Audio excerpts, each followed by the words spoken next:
Ugh. There's the weasel. The weasel. Haven't heard it for ages. Can't use that as the cold open because we're trying to get him as a guest. How fucking cool would that be? Let's sync the audio. Right. 3, 2, 1.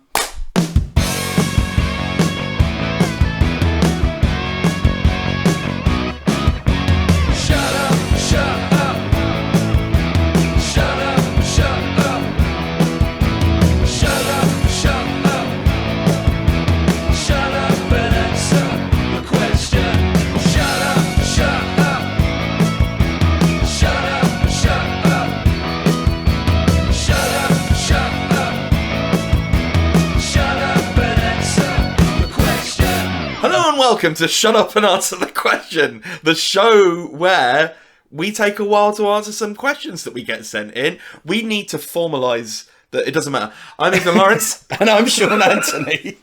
No, we need to formalise the opening. We do, and we need to formalise when we hit the start on our timer as well. Yeah, there's a lot of things that we need to fix. How many, yeah, we've done quite a few episodes by this point as well. Yeah, again, I said it on the episode that we did with Alfie, which I think realistically would have come out last week contemporaneously to this one. Which it was weird that we were on the Zoom. It felt odd to be on the Zoom. It was very weird. Because we'd done it in person so many times. Since then, we've done 2 more on Zoom, and now we're back in the room. Yes, which is quite jarring. Very jarring. It's very jarring. I thought I could reach out and stroke you if I want. Oh, lovely. Okay, it's going to be really bad for the podcast audio, but it's fine. We just touched each other. Yeah. Watch the video. It's good clips. If you want to follow the podcast, this one, the podcast that we're doing, Shut Up and Answer the Question, you can follow it on Instagram at Shut Up and Answer Pod. You can follow it on TikTok at Shut Up Pod. And if you want to send us a question, to answer, you can send it to shutuppod@yahoo.com. That's SHUTUPPOD@yahoo.com. Bang! Admin. We didn't do any of that in the Zoom. No, we didn't. No, because but it was all at the end, though. I was overexcited about the guest. Very overexcited. And I'm overexcited now. Yeah. And I forgot how to spell our email. But it's fine. I worked it out. I had to do it slowly. I hope people listen on 1.5 speed. I encourage everyone to listen to this as quickly as you can. What, this episode? Yeah, or just all of them? Don't take no nuance. Let's just... That's the weird thing. I did listen to something on 1.5 recently, and I was expecting it to pitch up as well. But it is quite interesting how it does speed up, but the pitch stays the same. Can I confess something? Yeah. I listen to everything on 1.5 speed when it comes to podcasts. Not music, but podcasts. I'm on 1.5 speed all the time. Ooh. I'm a busy man. Yeah, I never even thought about listening to it at 1.5 speed. When I listen back to, when you send me the edits of the pods and I listen back to there's because it's sent as a file on my phone, there's no mechanism to speed it up. And so genuinely it sounds like we're underwater. It's incredible. This is so slow. It's so, welcome to Shut Up and Speaking of shutting up and answering the question. Yes, we better. I should ask one, realistically. Yeah, well, because we're approaching 5 minutes. Don't rush me. Right. This question comes from Lewis Bartlett, friend of the pod. Hey! And hey, Lewis! Hi! He's not watching. And he's too busy running around and being in a band. That's what he does now. He runs around and is in a band. Yes. But he asked a question and we're going to answer it. We really are. Could you make a life raft out of Pepperamis? Sean, you ever been on a boat? Well, I'm gonna. They are dehydrated anyway. I mean, isn't it something like 100 grams of pepperami? You need 110 grams of pork. So if it is that dehydrated, if it is, it's going to be quite a solid block. But it is also quite a fatty sausage. So, hello. So, first of all, I want to, right out of the gate, we're going to be making a lot of assumptions about Pepperamis today. Yep. So, first of all, What's in there? Too spicy That was the advert, wasn't it? Yeah. Yeah. Please don't sue us, Pepperami. That's what I'm going to start with. Because, we need to talk about the structural rigidity of your product. But to go back to my first question, Sean, have you ever been on a boat? Yes. Many a time. Okay. Speak to that. Right. So, it depends. Like, obviously, I've been on ferries going over to, like, in the 90s, it was the style, wasn't it? Going to France for the day. Oh, yeah. Before the channel. And then, I've been on a couple of sailing boats as well. A schooner, like one of the little racing ones. So it's, that was bad because another concussion story. No way! I got hit with the boom. Of course you did. The second you said you'd been on a sailboat, I was like, all right, how many times did you get smacked in the head with the boom? I bet it was more than 4. One. That you can remember. One that I can remember. The rest of it, you're just getting battered from side to side. No, it was just, I was quite, because you get into I was with someone who is a teacher of the, I suppose it is a teacher of sailing the smaller ships, like catching the wind instead of using the motors and stuff like that. And you get into a bit of a rhythm, like when you're moving to try and catch the wind and the booms coming over and stuff like that. But because he was controlling it, and in the past, the rudders that I like, I think it's a rudder. Yeah, probably. Yeah, it's been quite rigid. So sort of moving it was actually quite like a slow process. You could feel the resistance, and so I did that. But this one was kind of like it was my father-in-law's boat, and we took it out, and it's a racing one. So it's been optimized to actually feel as little resistance as possible. So I've just moved it because he said, "Oh yeah, you can have a go now." I was like, "Oh, excellent." Moved it a little bit, but obviously I've moved a little bit. It's moved a lot, and then the whole boom has just gone wallop. So So that was concussion number 17, 24? Probably in the 20s now. Yeah, I would imagine so. Yeah. Right, so you're familiar with being nautical? Yes. Being on the waves? Yes. I think that's probably part of the reason why we are where we are. Just on the water is quite nice. I sort of feel like anyone who sort of lives around where we live has been on a boat at least once. Yeah. Or is just very water inclined. Water inclined. I'm water inclined. Love the water. It is, Love the water. Something's relaxing. Genuinely can't imagine living in a place where I can't be near water. It is, yeah. I've taken up my walking again, Sean. I was going to say that you've done your walking. What about sort of like an area where it was a bit more mountainous? So instead of the water, you've got lovely walks. Look, Would you do that? I struggle enough with hills. I'm very unfit. Like, because of living in Malden, the whole thing's a hill. So like wherever I walk, eventually it's going to be uphill. There's going to be a part of it that's uphill. So I choose my spots very carefully. Because I think to myself, right, where is the gradient least? I don't mind walking longer, but not as steep. So Market Hill is a no-go for you. Yeah, I'm not touching it. I'm not touching it. I will go down Market Hill. I will go down Market Hill for sure. But then I will walk all the way along the river into the prom, round the corner to get the short gradient, and then walk up the high street. Because even though that adds an extra, and I'm not joking, 1.5 miles, it does mean that I don't have to do anything steep. But the point I was going to make is that I have been... my walk always takes me through the prom, which is where the river is. Oh, God, it's relaxing, Sean. Oh, it's lovely, especially when the water's in as well. Oh, yeah. Oh, the water was really... And I meant to send you this, actually. The the Crabbing Lake is fully flooded at the moment. Oh, really? It has been for the last 2 days. Oh, man, I remember that. Yeah, taking him for a walk and then not being able to get up to the... I don't know what that bit's called, going up to... What's his name? Brithnoth. Brithnoth is a statue of a man. Yes. Who stands... The Earl of Essex... was it the Earlman? He might have been. It's something. Either way, he stands on the very, very, very, very tip of the prom, facing outwards to the river, which eventually also becomes the sea. Which is, history buffs, is also the point where the Battle of Malden started, where the Vikings invaded in, I think it was 789. Yeah, and he don't correct us. Yes. But yeah, he was the one who then came and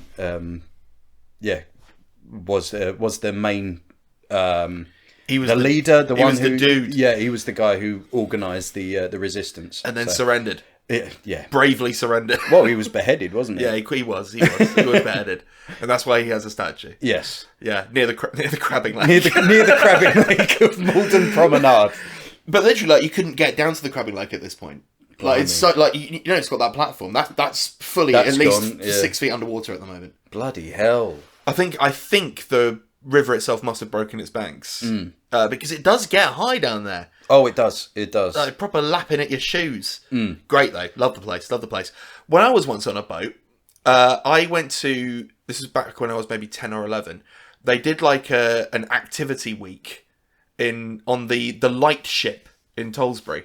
Okay. Now, I said light ship, and I think some people are going to be questioning what that means. Genuinely, it is a lighthouse on a boat. Bloody hell. Like there's just so few of them. This is like one of the very few remaining. But if you go right down to where the river is in Tollsbury, you'll see it. It's big and red. And like we're all staying on that. That's cool. Because it's grounded. Like, you know, it's no longer in use, but it's grounded. But part of the activity thing, you know, you did your usual stuff like archery and your building things and, you know, all that. But part of it was also sailing, which is why when you were talking about the boom, because I didn't get hit by the boom because I'm agile. I'm normally agile, but it's that sort of the multitasking thing. As soon as you're given more than one thing to do that's new, you're then going, oh crap. It's tacking, wasn't it? Tacking to the wind. That's it. Yeah, and it's fun. I haven't been on a sailboat since TBQH with you. I don't go on enough boats. I think I used to go when we used to go on holiday to Cornwall and Bath quite a lot. We used to sort of do it as a double, and it was obviously that's very boat focused. But you can get a riverboat down the I think it's the Avon in Bath, and that was the first time I saw a kingfisher. Oh. But they are, yeah. We go to visit family down at Devon. Carrie's, lovely part. Oh yes, Carrie's granddad is a keen bird watcher, and that's quite interesting because I never was quite like that when I was younger. But then we going for a walk with him and the girls and that, and he'll point out and he'll go, "Oh yeah, that's a kingfisher. That's it," which is quite interesting. It's one of those things you don't want to put in the effort to become an expert yourself, but if you're with an expert, it's interesting. Quite fascinating, yeah. I found out what a loon sounds like the other day. Have you heard of a loon? No. It's a bird. It's a wading bird, I think. But I recognise the call because it's very haunting. Editor Sean, put in the sound of a loon here. And hi, Editor Sean. Oh yeah. That's it. It's kind of haunting, and I recognised it from the films. Like if they're flowing down like a haunted river or something, you'll definitely hear a loon. Yeah, because it's sort of piercing and whistly and kind of eerie. Ah, and I was like, oh, because that leads me on to another fact about Hollywood, right? You know why it is received wisdom that frogs go ribbit? But it isn't. It's a random fact that I knew for a while back. Well, I think it was a fact anyway. I'm not sure if it's true. Isn't it like the male frog goes like the rear and the female frog does the bit? It's even more stupid than that. Sean, if you can imagine. Most frogs don't go ribbit. Like if you actually go listen to some frogs, they make all kinds of sounds. Yeah. But here's the thing: frogs that go ribbit, they live in California, baby. Oh, of course they live in Southern California. And so when films started putting in frog noises, the Foley artists are not going to travel further than LA, are they? No. So literally just went out, found a frog, goes ribbit, and they're like, right, that's frogs now forever.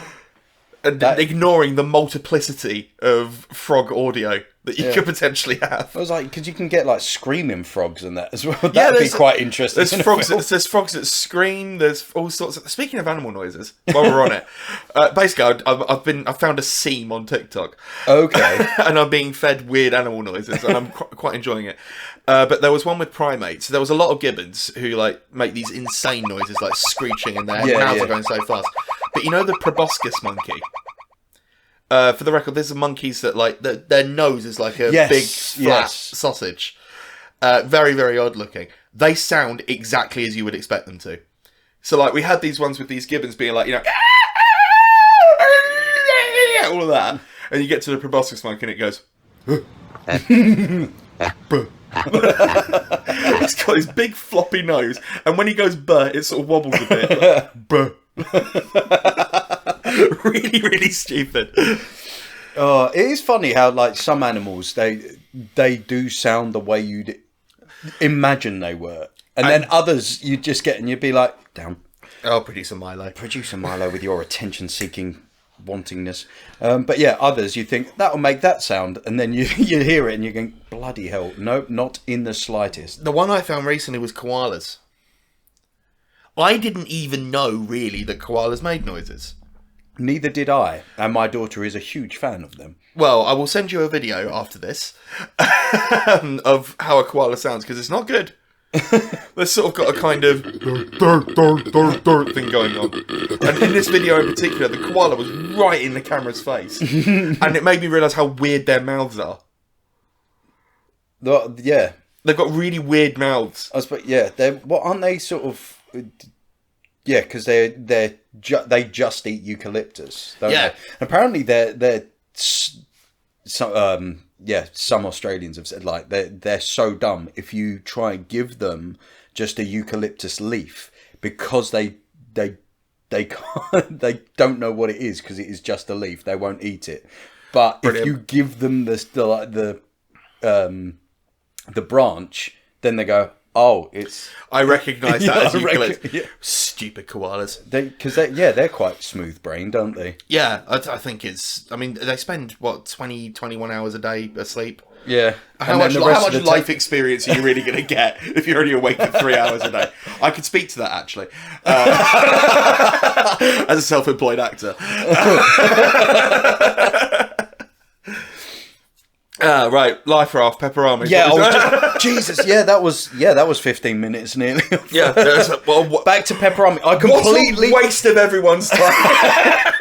It's the reason why I love this podcast. I love this podcast because it's such a waste of time. It's so ephemeral. Like, the reason why we can bank dozens, hundreds of episodes in advance is because none of this matters. There's no contemporaneousness to it. There's no urgency. There's nothing. It's just, we could talk about a koala when we're meant to be talking about Pepperamis. Well, that's because it had been so long, I completely forgot it was about Pepperamis, and I was like, right, back to boats. Yeah, it's a boat. I mean, when does a raft become a boat? And when does a boat become a ship, actually, while we're on it? I think I think a raft is... flat, right? It's got to be flat, isn't it? So, but then when does a raft become a catamaran? A catamaran made out of Pepperamis. There we go. That'll take more Pepperamis, I should think. Yes, probably. I think Pepperamis would float, though. If only there was a way we can check. We can't. Would it float better on fresh or salt water? Because salt water, everything floats better in salt, right? Yep. I'm thinking specifically of the Dead Sea. You see that's like the cheat code. Oh yeah, you've seen pictures of people in the Dead Sea. Like, it's impossible to sink. Yeah. Are you a natural floater? Don't laugh at that. Don't laugh at that. I don't know. I don't know. If I try and float, I don't think I think I have to concentrate to try and float. But if I'm swimming, I don't have to think about it, and then I'm naturally more buoyant, I suppose. Well, the reason why I bring this up... What about you? Well, I am sort of part way. Like, if I'm at rest in, say, fresh water, like, I won't sink to the bottom immediately. I sort of equalise sort of slightly above my mouth. so that's sort of where I land. But the reason why I bring this up is because my mother is very much a natural floater. If you leave her to her own devices in water, her legs will just go straight up, and so she's on her back. Like, she has to, like, physically prevent this from happening. Blimey. I remember one time... I didn't even know that was a thing, to be honest. Yeah, no. People have different levels of buoyancy. I remember there was one time we were on holiday somewhere. I think it might have been maybe the Dominican Republic. I was there with her and my aunt. And we'd gone out on like funny enough, one of these boat trips that was kind of boozy. And so they took us to like this cove, like this beautiful cove, like it's sort of like just beautiful. I think we would have done that as well when I was younger. Right, it's a rite of passage. Yeah. And they had this thing where they had like a little, I guess it's not a buoy, but like, you know, a sort of floating thing that had beers attached to it.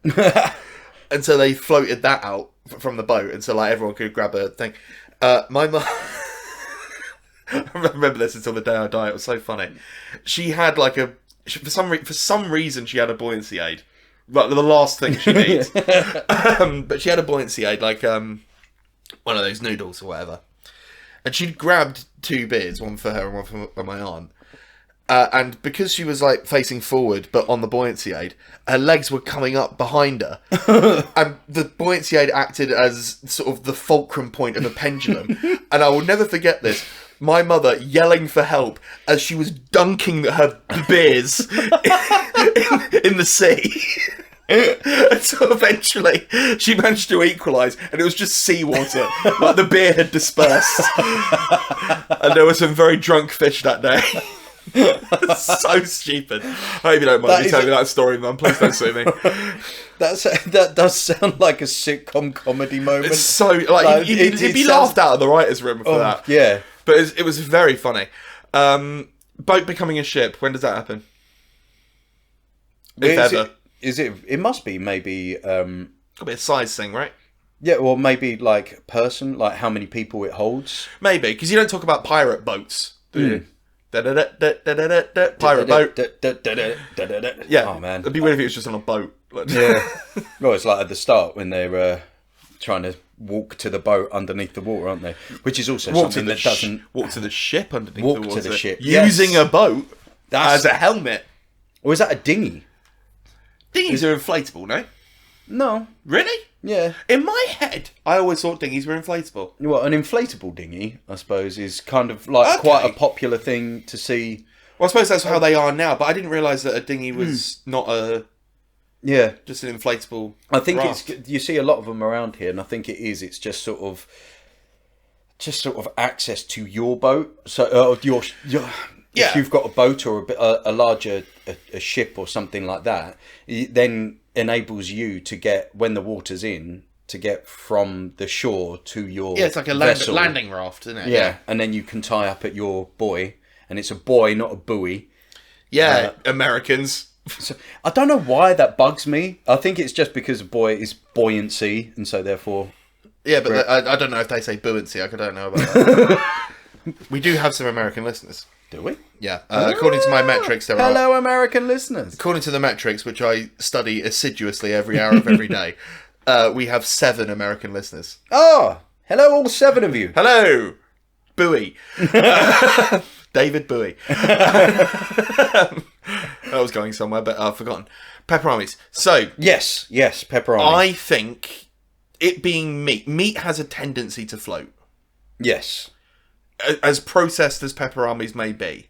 It is processed, but it's got like, when you eat it, there are chunks of like fat in there, and that is what helps things float. Fat is buoyant. Yeah, I think that was. I don't know where I was going with that. That's fine. I think it's in terms of like.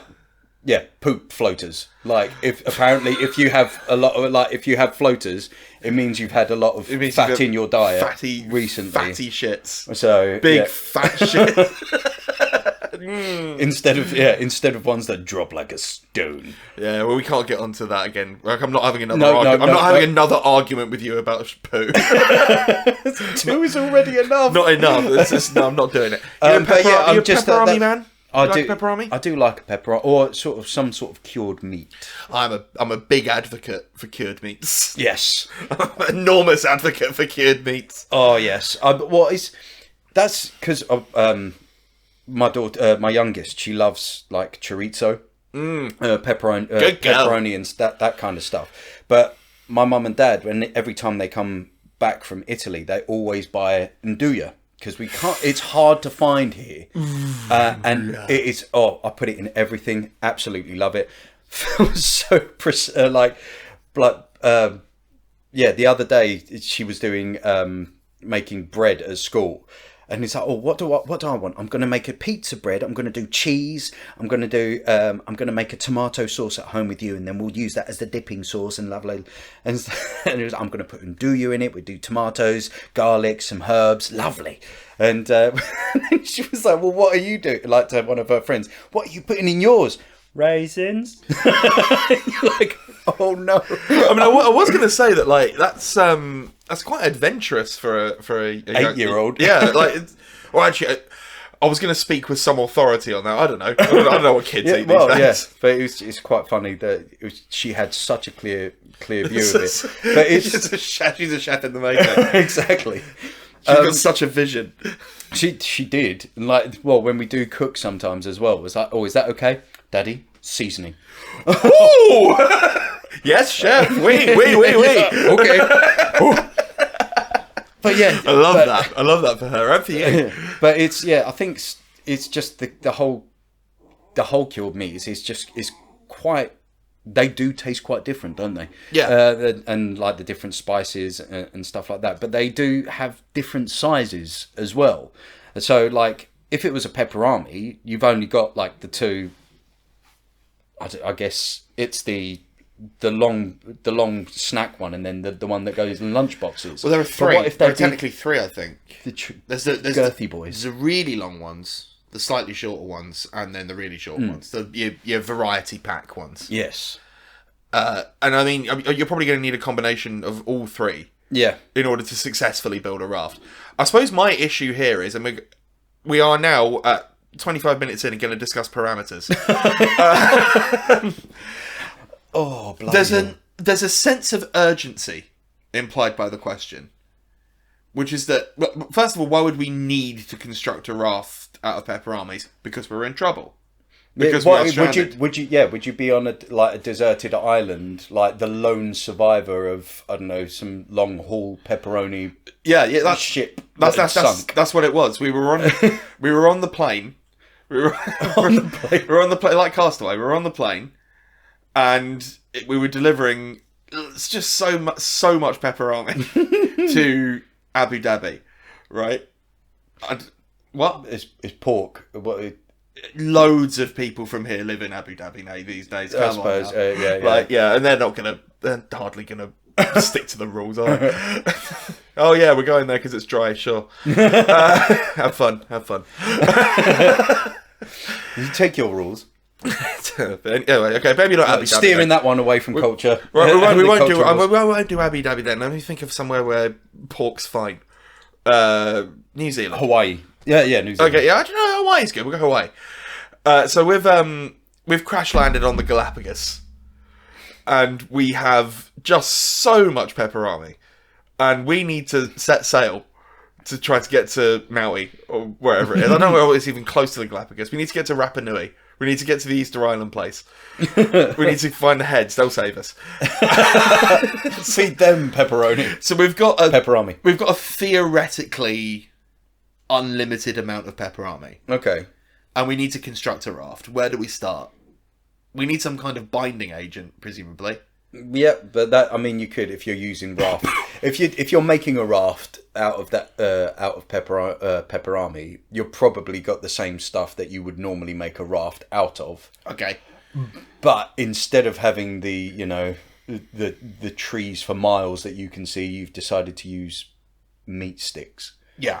So, but that doesn't preclude us from using like vines, or coconuts, or exactly, or seagull corpses, or whatever we're able to procure. Or pine tree leaves, not the trunks, just the leaves. The leaves. We'll use that. We'll wrap peperamis in that and cook it over a fire. We'll have a lovely evening. Really? That actually probably be quite nice. Yeah. Actually, why are we leaving? I actually quite like it here. I was going to say, like, you'd probably need at least your body weight in pepperami. Yes. At least for the buoyancy to support you. Times 2, because we both are trying this. Maybe 1.5 of each of us. I think, yeah, because that's... you're accounting for that's a redundancy, isn't it? You don't want it to be on the edge. Yeah. Because then we might sink. As you say, you're up to your mouth. I'm probably similar. Well, probably saltwater though, so it might be a little bit more buoyant. I actually can't remember more the choppy, last time it was very choppy, very choppy. Yeah, I can't. Honestly, I don't think we're going to survive this. But then I also don't think even if we had like actual raft making equipment. No, probably not. Yeah. So we should have just stayed. We should have stayed on the island, made the fire, and just eaten. Pepperamis until we die. Until we die of salt. So salty. Tell you what, Pepperami, if you want to see if we can survive, we've got Northern Ireland. We just sort of see if we can survive a week on Northern Ireland with just Pepperami. I thought you were going to... If we've got budget, we could use Ozzy. I thought you were going to be like, Pepperami, if you want to sponsor us to fly out to Rapa Nui. But no, the vaulting ambition of the podcaster will just go to North Sea Island with a crate full of pepperami to see how long it takes for us to die. I'm being realistic. Can we perhaps mush the pepperamis together to fashion a club to beat seabirds to death with? I thought you meant to beat me over the head, make me feel more at home. Right, well, let's be honest. Look, I'm going to say this to you now, and I mean this from the very bottom of my heart. If we were in a situation where we were trapped on a desert island, and it came to it, we've run out of pepperamis, and it came to it, I would let you eat me. Because I think, and I mean this both as a compliment and an insult, I think my meat would be tastier than yours. I have intramuscular fat. I thought you meant you've been seasoning yourself for this too. I have a shower in mayonnaise every morning. But I think texturally, tastefully, my meat would be more flavourful. There we go. And you're the Wagyu, are you? I'm A1, baby. And so I'm making that offer to you, my friend. Thank you. My friend Sean. Should we be stuck on North Sea Island and we've run out of pepperamis and we have no way of getting back, and we don't want to trudge through the mud. We can't be arsed. For like 200 metres. I offer myself up humbly and with great trepidation. It's a weird thought though, in like cannibalising. Just sort of that's the least of it. It's weird, isn't it? Cannibalism. No, it's a very strange thought. Like obviously some people have no problem with it, but it's they're frowned upon. You're calling out the cannibals at long last. They've had it too good for too long. But like people saying like it tastes like pork, or like even I don't know, just the image of it is just very weird. But then if you were just given a piece of meat and then just like that's beef. That's Postman pork, warning. that's... Postman warning. Vamp. Once again, we have a postman situation, which is good fun. Always a nice thing to happen midway through the pod record. This is actually quite involved, this one. I think there's a parcel involved. Unfortunately, it was going to have interrupted Sean's flow, I think. But that's okay. It's absolutely fine. I think he has to sign for it. This is very exciting, isn't it? Producer Milo obviously reacted pretty badly to all this going on, but he's a sort of fine guard dog. He's a sort of guard dog that like barks, but sort of doesn't actually attack in any way. Sort of he just lies there like a big sausage. He's a sort of he's not a sausage dog, I should stress. Like he's not actually like I think he's a terrier of some description. But either way, it's I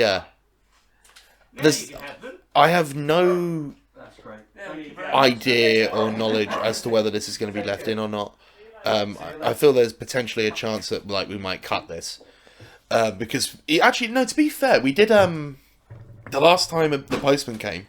Actually, I don't think that was a postman. I think it was actually a different delivery driver. I think it was independent. But the last time that came, I put the clip up on TikTok, and it is to date our best performing. Hi, Sean. Hello. Sorry, I do apologise, sir. Excellent.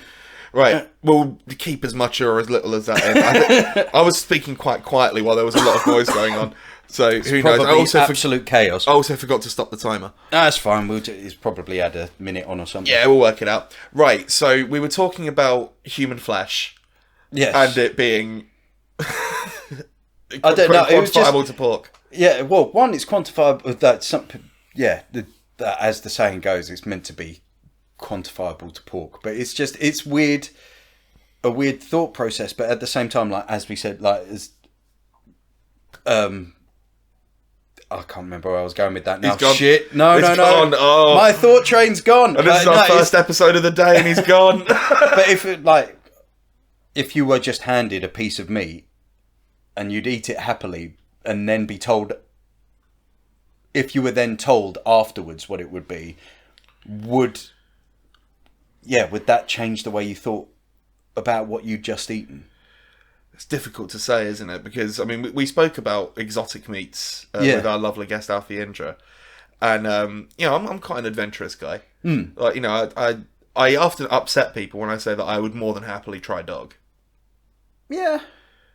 Only because because there's these... I saw a graph the other day that was like... I think it was from Peter, actually. Where, like, it was encouraging meat eaters. They had a row of... animals, like, some were exotic, then farmyard, then pets, then human, and they were like, where do you draw the line? And I was sort of looking at it and I was like, I think actually just between humans and dogs, actually. I think that's actually where I draw the line. Is it? Well, it would be an interesting thing, because obviously what the main thing we do eat as just sort of as a standard, they're normally herbivores, aren't they? And it's normally that process. It's because of the energy transfer from, I suppose, from the grass, from the plants, is just one stop before it hits you. But then if you're going into carnivores and stuff like that, I mean, I've tried crocodile. Yeah, I was not a big fan of crocodile. It was quite interesting. It just because of the texture with the flavour, I found it tasted a bit more on the chickeny side, but then it flaked apart like fish. Do you know what's interesting is that the more I've spoken to people who have eaten crocodile, the more I think that the crocodile I had wasn't particularly well cooked. Okay. Because I found it quite watery. But it's funny that you say flaky. Nearly everyone else who I've spoken to that's had crocodile said that it's quite flaky, and I was like, I think I might have just had bad crocodile. I mean, it's possible. Possible, yeah. Like, I'd need to try it again to check, although I'm not in a big rush. But, I mean, I texted you the other day. I tried snails for the first time. Yes. Yeah. I've always been a bit... Yeah, I've been a bit iffy with that. But then when you said it's just a sort of a vehicle for the butter and garlic. Yeah, it comes in the French style, escargot.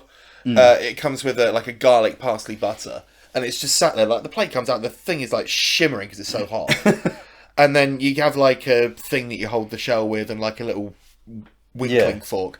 And in my head, I was sort of thinking to myself, well, I mean, you eat cockles, don't you? Like, they're the same. They're mollusks. Like, why is it... Mussels as well? Yeah. I mean, why are mussels fine, but snails not? What's the difference? Is it because snails are in dirt? Is that... It's probably, yeah. I mean, even though, like, that it's like a species of snail, isn't it? It's like not any old snail. Yeah, it's like they're like proper escargot snails. I think they're farmed and stuff. Yeah, you're not getting like African land snails. These big buggers. So they provide you with a pizza cutter. Jesus. But yeah, I mean, it was interesting. The snails themselves actually weren't particularly strong in flavour. I'd say if you've had like a whelk, okay, like not dissimilar from that.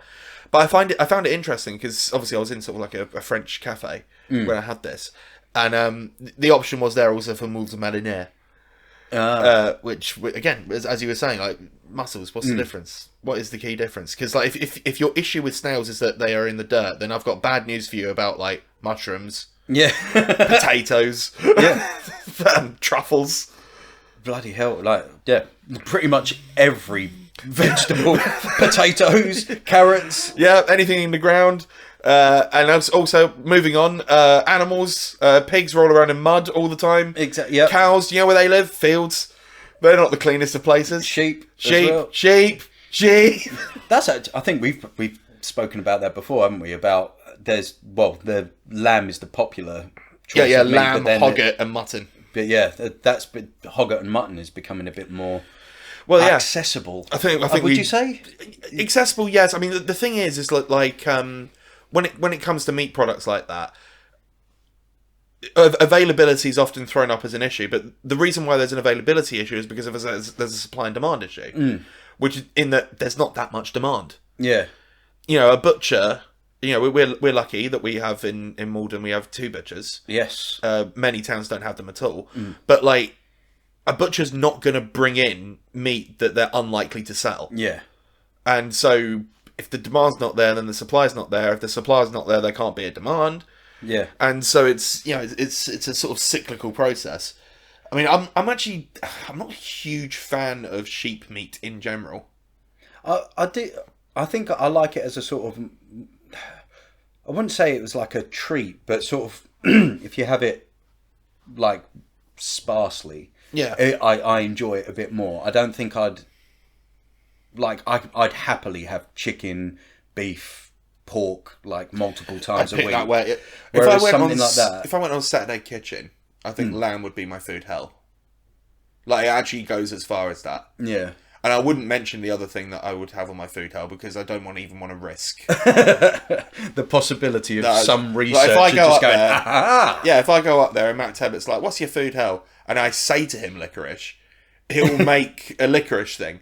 And then he'll go, because I will inevitably get food hell because I'm quite grating as a person. And the voting public at home won't taint to me. And so I'll get the licorice thing. And then like he'll make like a Bertie Bassett pie or whatever. And then it's funny you say licorice. Like my brother's fiance, she is Swedish, and when she came over last time, she got my mum and dad some Swedish licorice. Okay. And tried some of it, and it's got a coating of, it's like powdered salt, and okay. It is. So you've got this hard licorice, and then it's so like it is. It's so salty that it's almost sour. I mean, I could probably live with licorice if it's so covered in salt I can't taste it. But it was just such a, because again, I'm like, licorice isn't my favourite thing, but I can see where you're coming from as a food hell. The aniseed, I can't be doing with aniseed. I really don't like it, and like this actually led to me doing a thing, which is I'm so proud of myself. It happens less and less these days because I'm quite old, but it used to be like, when you're out with friends and like the drink is flowing, you're deep in your cups. And people are going like, shots. Oh, God. And inevitably, Sambuca will be one of the options.